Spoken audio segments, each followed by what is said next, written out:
ऐसा हो सकता है कि प्रोटोकॉल जो है उसके हिसाब से तो आपको आप लोगों का संबोधन होना चाहिए था। अब वो सब लोग वाइस चांसलर से पूछे, उससे हम क्या बोले। हम एकमात्र विधायक का नाम यहाँ गए थे, आपके प्रयास से भी बिना बुला के का नाम अभी वाइस चांसलर से पूछे ना। हम लोग यूनिवर्सिटी को बनाने में आप लोगों ने बहुत सहयोग किया है। हम लोगों को कोई सहयोग नहीं है, सब वाइस चांसलर साहब हैं, बाकी सब लोग हैं। और जयराम महतो जी जिनका नाम जिनको लगा होगा उनको, वो मैं किसी के नाम नहीं ले रहा हूँ, लेकिन आप जाकर वाइस चांसलर उधर से पूछिए कौन बनाया, कौन किया, किसको बुलाए नहीं। हम लोग को बुलाए नहीं थे, हम लोग ऐसे ही देखने आ गए थे मेला, अब देख लिए जा रहे हैं। तो बीच में छोड़ के जा रहे हैं सर। अरे बोले तो कि मेला देखने आए थे, लेकिन सर मन भर गया।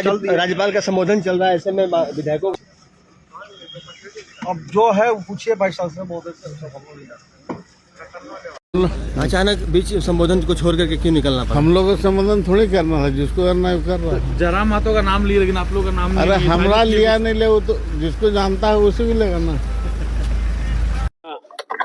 विश्वविद्यालय द्वारा आयोजित इस कार्यक्रम में बतौर मुख्य अतिथि झारखंड के विश्वविद्यालय के कुलाधिपति राज्यपाल महोदय महामहिम, उनके द्वारा सभी विद्यार्थियों को, शोधार्थियों को प्रमाण पत्र वितरित किया गया। मैं उनको उनके उज्जवल भविष्य के लिए शुभकामनाएं देता हूं, और वो अपने भविष्य में जिस पद को धारण करेंगे, जिस कार्य को करेंगे, निर्वहन करेंगे, उसका पूरी निष्ठा और ईमानदारी पूर्वक कार्य करेंगे। विधायक 3 विधायक जो रूट कर चले गए, उनका कहना है कि केवल जयराम महतो का संबोधन हुआ। हम लोग देखिए, इसके लिए भाई मैं स्वयं महामहिम से मैंने कहूंगा कि भाई अगर ना ही ले मेरा नाम, अगर किसी का मांग, हमने तो कब कहा नहीं पत्रकार महोदय, हम अपने कोने में बैठे हैं। अब महामहिम के हृदय में क्या चल रहा है वो किसने देखा?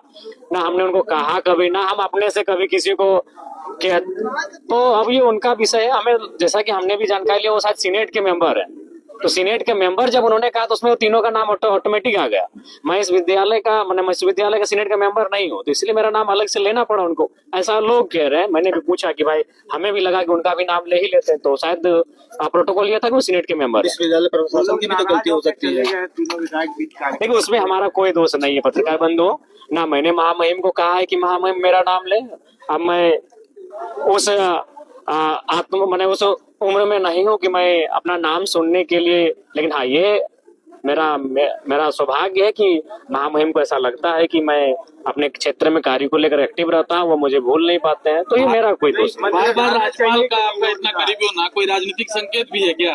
देखिए ना, ऐसा नहीं है। लगातार हमें लगता है कि प्रत्येक सप्ताह में 2 बार 3 बार हम महामहिम से किसी कार्य को लेकर लाइनअप करते हैं, अपने प्रतिनिधि मंडल को वहाँ भेजते हैं, तो शायद उनको, उनके जहन में मेरी कार्यशैली रहती है, और ऐसा कुछ नहीं है। कुछ पॉलिटिकल पेशा कानून लागू हो गया, किस तरीके से देख रहे हैं इसको?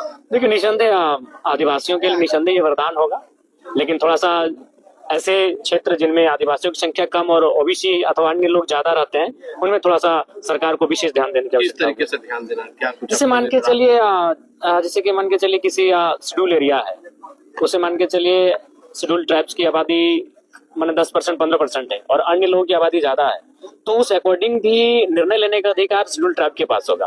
तो सरकार को इन विषय में थोड़ा सोचना होगा, किसी के साथ मतलब माने समस्याएं ना हो, अन्याय ना हो।